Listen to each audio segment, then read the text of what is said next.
নমস্কাৰ বন্ধুসকল, মই মানস প্ৰতীম বৰাই নতুন এটা ব্লগলৈ আপোনালোক সকলোকে স্বাগতম। কাপোৰযোৰ দেখা পাই হয়তো আপোনালোকে আইডিয়া কৰিব পাৰিছে। মই আজি গৈ আছোঁ আমাৰ দৰংগেল গাঁও কাৰ্যসূচীয়ে ভাগৱত পাঠ আৰম্ভ হ'ব। কি দেখা পাওঁ তাকে আপোনালোককো দেখুৱাম। ব'লকচোন যাওঁ, হৈ থাকক।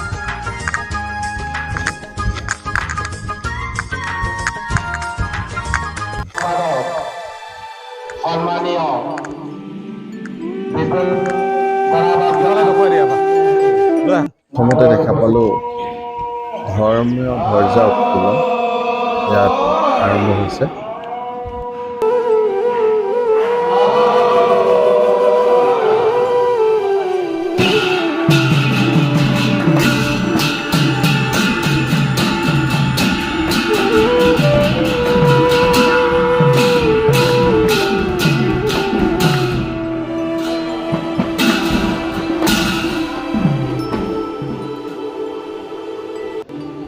ধৰ্মীয় ধ্বজৰ কাষে কাষে খুঁটি থোৱা গামোচা দেখিবলৈ পাইছিলোঁ বাৰু।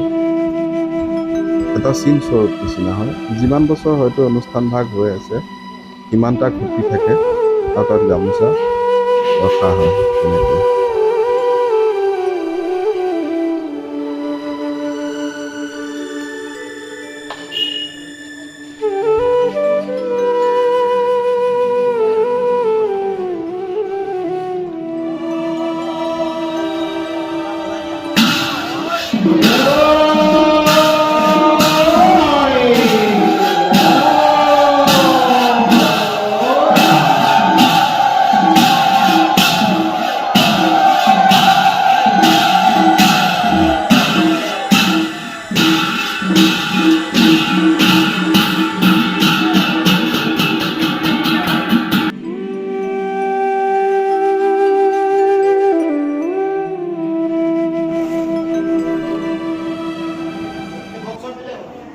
কাৰ্যসূচীভাগ শেষ হোৱাৰ পিছতে এনেদৰে ময়ো আগবাঢ়িলোঁ। ধূপ কেইডালমান জ্বলাই ইফালে সিফালে তলৰ পুলিবোৰত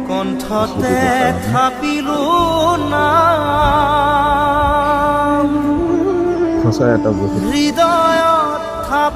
মনোমোহা পৰিৱেশ।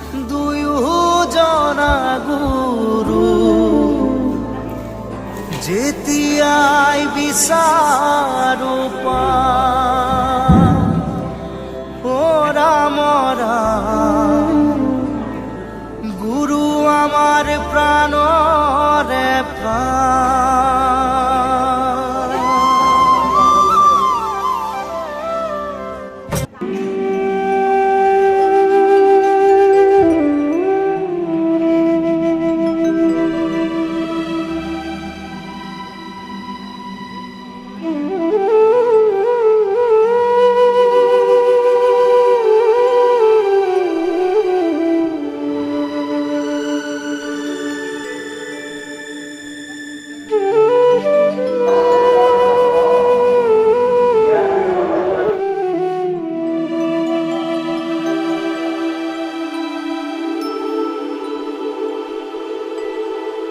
পাৱে পুৰি হৰি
বৈকুণ্ঠৰ কল্পতৰু ভাগৱত শাস্ত্ৰ ইহাৰ উত্তম ফল হৰি নামে মাত্ৰ।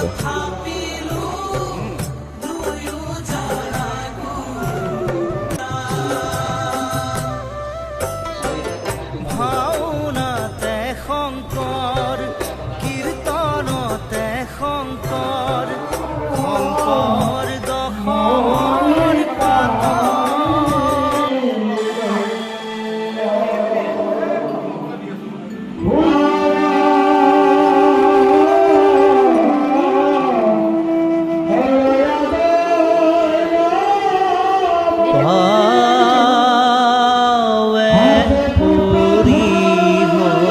শ্ৰীমন্ত শংকৰ হৰি ভকতৰ জানা যেন কল্পতৰু তাহান্ত বিনাহি নাই নাই নাই আমাৰ পৰম গুৰু।